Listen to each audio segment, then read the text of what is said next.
Ay mga kaibigan, ngayon na araw nga ay dahil maulan ay maglilinis kami ng bahay at magtatanggal kami ng mga pinaglumaan gamit ng mga bata. Eh na nga yung anak kong lalaki excited na at ayan yung panganay ko, nag-aayos na sila. At itong kwarto ay napakagulo pa. Inumpisahan ko na nga rin ibaba yung mga ibang karton para ikarga sa sasakyan. Actually napakatagal na namin plano ipamigay ito, hindi lang namin alam kung saan namin pamimigay. Pero ngayon nakapag-decide na kami dalhin sa ospiso. Ito nga pala ay mga pinagliitan damit ng mga bata at may mga kasama na rin laruan. Hi guys! Papamana na namin na sa amin.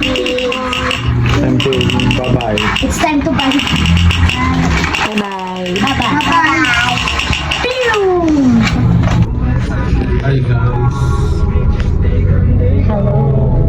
On the way na. Hey, where are you?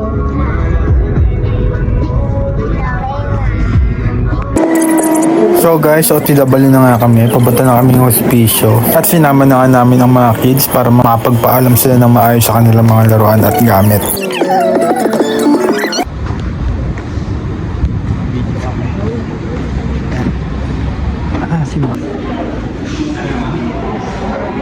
Ano po sasakyan? Pababa na lang. So guys, ito na nga. Ang ating mamimili. Hello. Ano ba dito banda? Tignan po kahit din na lang.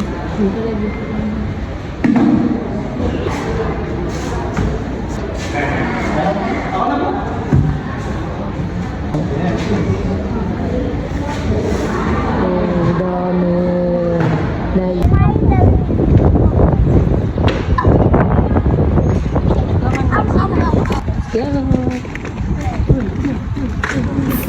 At pinababa ko na ang mga bata para maisama sa loob kasi meron sila dito maliit na chapel. Gusto lang namin magdasal at humingi ng pasalamat sa araw-araw na biyaya binibigay sa amin.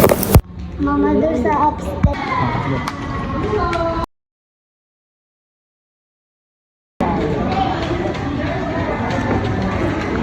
Hi guys! Nakaka-amaze na ganito rin pala kalaki ang hospicio. Hindi mo akalain na para siyang island sa Manila. Napakarami nga rin ng tao dito. Pauwi na nga kami, kailangan na nila magpaalam sa kanilang mga gamit. Dahil nga dito sa maliit na tulong, alam ko malaking bagay ito para sa mga taong nakatira dito. Kaya mga gustong magpaabot ng tulong, pwede po kayong sumadya dito sa hospicio anytime.